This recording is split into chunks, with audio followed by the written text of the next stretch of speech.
confident are we that Sean Payton will have the Denver Broncos offense dialed in against the Buffalo Bills in the divisional round on Saturday, and has an essential career season, or part of one thus far, raised the bar and by extension the expectations going forward for a member of the Denver Nuggets? All things to come on today's rundown. Thank you so much for joining us. While you're here, make sure you like and subscribe to our Denver Sports 1043 The Fan YouTube channel. You can find us at Denver Sports 1043 on YouTube, Instagram, and TikTok.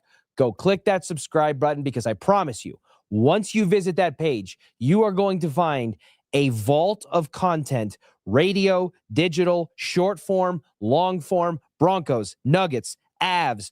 Honestly, you probably will find some Rockies videos in there too, if that fits your fancy. Colorado Buffaloes, CSU Rams, you name it. We have it available for you, how you want to consume it, where you consume it, at Denver Sports 1043 The Fan on YouTube, Instagram, and TikTok. If you're watching us live on Facebook or on X, we love you. We appreciate you. Like, share, comment, and subscribe so we can interact with you, and turn on those post notifications so that you never miss a moment with us. Plenty to get into today on this Thursday show. Want to kick things off with a little bit of Denver Broncos discussion, because I think the question that we've essentially been asking in Broncos country for the better part of the last 4 or 5 months has been, when are we going to see this offense really just consistently kick it into gear for 4 quarters? We got 2 instances of that in this 2025 season, but both of which came with caveats.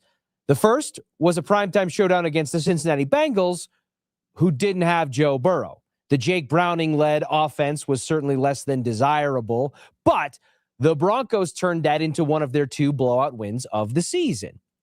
The second was the Dallas Cowboys, who did not finish the year the way many figured that they would at the start of the season, and also at the time of the Broncos game were sporting the league's worst defense all around: rushing, passing, yardage, points, etc. And that 32nd ranked defense was also pretty significantly banged up, which also resulted in a blowout victory. But outside of that, the meat and potatoes of this season has been basically filled with gritty, grimy, dare I say, aesthetically unpleasing, if not ugly, offensive performances for the majority of games that are then supplemented, if that was dinner, the dessert is a flurry of activity in the fourth quarter, or a game-winning drive that allows for a walk-off like it was against the Houston Texans, or just enough to overcome massive or moderate deficits like they did against the defending Super Bowl champion Philadelphia Eagles and the New York Giants in one of the craziest comebacks in NFL history. But the regular season's over now, and the playoffs are here, and I think it's very valid to ask the question, are we going to see the best version of the Broncos offense on Sunday against the Buffalo Bills, who struggle against the run? But conversely, the Denver Broncos, by and large, have struggled to consistently put together a quality product in the run game. That's become increasingly more difficult, obviously, since J.K. Dobbins went down, and R.J. Harvey's done what he can in an admirable fashion to step into that role with some supplementary help from the likes of Jaleel McLaughlin as of late. And I think that discourse was even more elevated when the Week 18 game against the LA Chargers came into town, and the Chargers sat Justin Herbert, a number of key starters on both sides of the ball. And yet the Broncos offense still looked like it was spinning its tires in the mud a little bit. And there was, the obvious excuse is that they were holding things back. Sean Payton was keeping those cards on that Waffle House menu close to the vest because, hey, they could turn around and face the LA Chargers again in a couple of weeks. Or at a minimum, they don't want to put playoff caliber offensive schemes and plays and designs into existence on film in Week 18 of a season, regardless of who they play. Well, if that's the case, and we're going to pull that thread, then one would assume that what we should see, because of how close to the vest and vanilla everything was played against the team that they knew was going to be riddled with reserve players, this should be a pretty opposite performance, right? We should see some fireworks and some explosiveness from this Broncos offense. And if that is the case, then I think the Broncos have a more than a puncher's chance of winning this game, despite the fact that they were home underdogs in the divisional round for the third time in the last quarter century. That has since, I think, flip-flopped depending on which book or expert in the desert you tend to trust more. But the question of whether or not Sean Payton's offense is going to be dialed in for this game against the Buffalo Bills on Saturday, I think is a different question than, is it going to look better than what we've seen? I actually think those are two different things. I do think that Sean Payton is going to have this Broncos offense dialed in and ready to go for Josh Allen and Sean McDermott and this Buffalo Bills defense on Saturday. However, I don't 100% think that it's going to be drastically different. Let me explain. Sean Payton is 4-0 coming off of a bye week in the postseason. So clearly in the rest versus rust debate, Sean Payton is not as affected by the rust as he is benefited by the rest and the ample prep time for one of the better offensive minds in the league, in my opinion. But I think with an 18-game sample size in the bag in 2025, it's tough to say that or expect that this Broncos offense is suddenly going to turn a new leaf, open up a new sector of their offense, or access another area where suddenly they are going to be this dynamic, explosive, efficient run team, or move the ball down the field with heavy emphasis on vertical pass plays, not as much stuff in the middle of the field or the line of scrimmage like we tend to see now. Because this is just who the Broncos are on offense. They are this kind of slow starting, methodical, plod their way down the field. Some might call it dink and dunk, taking what the defense gives you and waiting for those opportunities, setting up opportunities throughout the first and second acts of a game so that in the third and fourth quarter, they can pounce and Sean Payton can pull a trick out of his bag and try to make an explosive play, separate the difference in an otherwise back and forth, close and contested game. That's just who the Broncos are. So as much as it would benefit the Broncos to go out there offensively on Saturday and put on a spectacle with RJ Harvey eating up yards on the ground, Bo Nix showing off that deep ball throwing ability that was so tantalizing in his rookie season, especially down the back stretch, I just don't know that we can truly count on or reasonably expect that to be what happens. It may be what the Broncos need because of the other offense that they're going to be facing with Josh Allen and the Buffalo Bills, who, even though banged up, still have the ability, as they showed against the Jacksonville Jaguars, to go toe-to-toe with just about anybody. This Broncos offense is who it is, and if they win on Sunday, which, make no mistake, they are fully capable of doing, that's not a stretch of the imagination, they're going to do it the same way they've done it almost every single week of this NFL season, and for almost every single one, at least 12 of their 14 wins in the regular season. Will it be enough? I don't know. But I do not think that we are going to see something unlocked or unveiled with Sean Payton in this offense that is going to be drastically opposite or different than what they have shown to be over the course of the regular season. It is time to hit the turn, presented by The Birdie Bar, Louisville's premier outdoor golf bar and entertainment venue. With their miniature golf setup and heated patio, they have the perfect cure for your winter blues. We shift gears to the Denver Nuggets, where I don't want to say it's an equally burning or pressing question, but a very valid and interesting question has formed over the first half and change of this NBA season and has been brought on in large part by the unfortunate but very aggressive amount of injuries that the Nuggets have undergone over the course of this first half or so of the season. Aaron Gordon and Christian Brown go down with their variety of injuries. You lose Cam Johnson, who was just seemingly starting to find a rhythm before injuring himself in a way that's causing him to miss time. Nikola Jokic hyperextends his knee and puts himself on a month or so reevaluation timeline. Jonas Valanciunas, the backup big, the person who was going to basically save and bring reinforcements to Jokic's endurance level and his ability to be able to withstand so many minutes on the court as the sun that this Nuggets solar system revolves around. He goes down shortly after. And the Nuggets are faced with playing a game where they have one or none of their traditional five starters playing in games, and yet they've been successful. And the reason for that is certainly not singular, right? But if a singular reason, I think that a fair attribution or fair credit for that reason would be the elevated play from Jamal Murray, one half of what has at times been the best two-man game with Jokic and Murray in the entire NBA. Jamal Murray started his season and carried through the first half of it, basically averaging career bests at 6 major statistical categories: points, rebounds, assists, free throw percentage, three-point percentage, field goal percentage. So many key metrics for a star caliber guard in the NBA. The Nuggets have been getting the best version in each of those facets from Jamal Murray simultaneously. It's unequivocally, in my opinion, the best individual season or start to one of his NBA career. And it is bringing back some of those feelings of the 2023 season when, leading up to that, you had people asking valid questions of, is Jamal Murray talented enough as a individual player to be the second best player on a title-winning team? Not contending team, title-winning team. He proved to be that in 2023, and now it's about climbing the mountaintop again.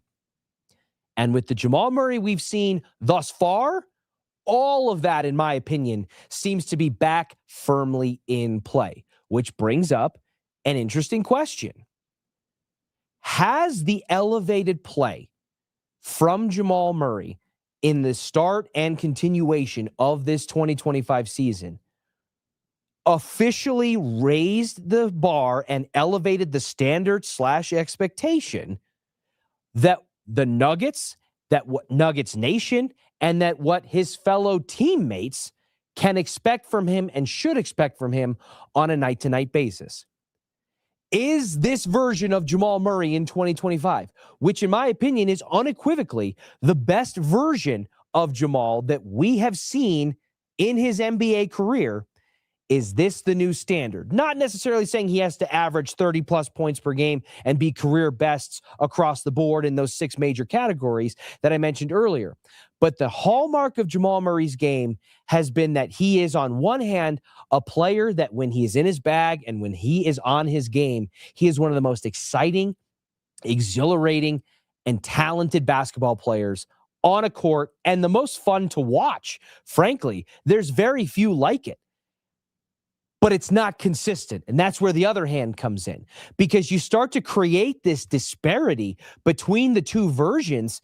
And because you've seen the tantalizing nature of what Jamal Murray can be and is capable of when he's playing at his best, it really makes the other moments, the other games, the other stretches harder to swallow because of how important every single season is, because of how much pressure is forcing its way down on and around Ball Arena, because you have the best player in basketball, in my opinion, in Nikola Jokic, in the prime of his career, in a title window that is becoming increasingly harder to prop open given the new CBA's apron structure, the financial penalties and hamstrings that come with spending money and maintaining core players through secondary, tertiary, whatever contracts, which is kind of the point in the NBA, right? To develop homegrown talent.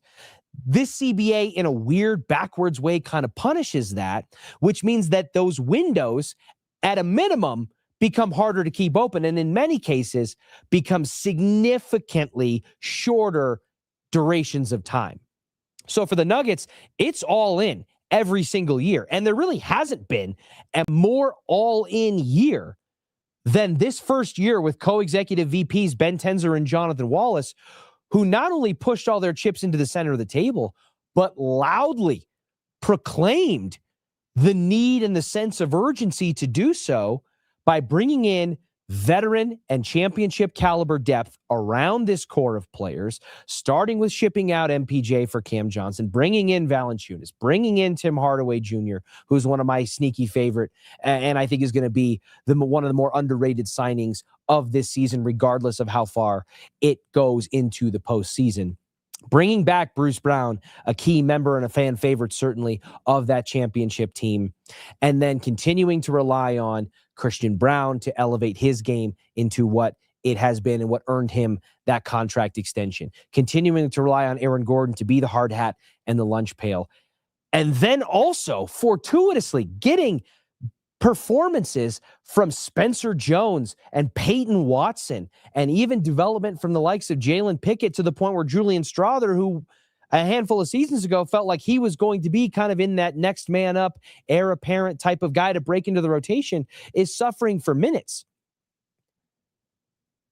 This Nuggets team, especially in a stretch without Nikola Jokic, has proven to me that they are capable, with the pieces that they have in place, even though they still aren't at full strength, certainly not factoring in Jokic, that they have the championship caliber metal and depth to contend with anyone in the Western Conference. This team at full health, from what I've seen over the last 10 games or so, 9 games especially, as they've gone 6-3 in 9 games without Nikola Jokic and climbed themselves back into the top 2 in the Western Conference.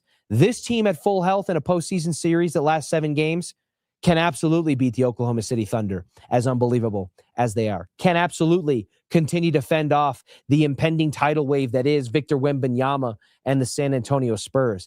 Can absolutely contend with the Houston Rockets, who are kind of hovering right in that second tier level, in my opinion, of the Western Conference teams, but have the ability at their full strength and health to climb into that conversation. This Nuggets team can beat them all. But I also think it has proven that Jamal Murray is capable of being the better version of himself and the best version of himself that we've seen in 2025 on a more consistent, if not nightly basis. I think that this Jokic injury, combined with all the other injuries that led up to it, have forced Jamal to be in a position to turn it loose more often than he normally would, or maybe that he normally would need to. I think this is the first time in Jamal Murray's career where he's really had to look at himself and the team around him and say, I have to be Batman here. Because when Jokic is on the court, no matter who he's on the court with, you're Robin. Jokic is the superhero in that story, but superheroes need sidekicks. Well, the superhero is down right now. It may not be down for as long as we had feared or initially expected when he hyperextended his knee against the Miami Heat. But Jamal Murray has taken on the mantle of Batman for this Nuggets team right now by force. And I think, in my opinion, it has elevated the expectation and established a new standard for what Jamal Murray needs to be if the Nuggets are going to be able to climb that mountaintop once again. It's going to be a fascinating thing to keep our eyes on. The Colorado Avalanche obviously continue their dominant stretch and run through the first half and change of their season. They picked up another overtime loss against the Toronto Maple Leafs this week. They are off until tomorrow, but it feels like we are headed for a collision course once again, where the two co-tenants of Ball Arena, the Denver Nuggets and the Colorado Avalanche, are going to be major factors in their respective postseasons. And we are setting the table for another year where we have playoff games rotating every single night at Ball Arena. And those crews that change from the hardwood to the ice and back again over and over and over again are going to earn their keep this coming spring. And I guess, hopefully, summer. Obviously, we will dig in tomorrow on a pretty significant Broncos preview ahead of one of the bigger games in recent Broncos history, a rematch with the Buffalo Bills. The first chapter, the first fight, went heavily in favor by knockout to Josh Allen and the Buffalo Bills to the tune of 31-7.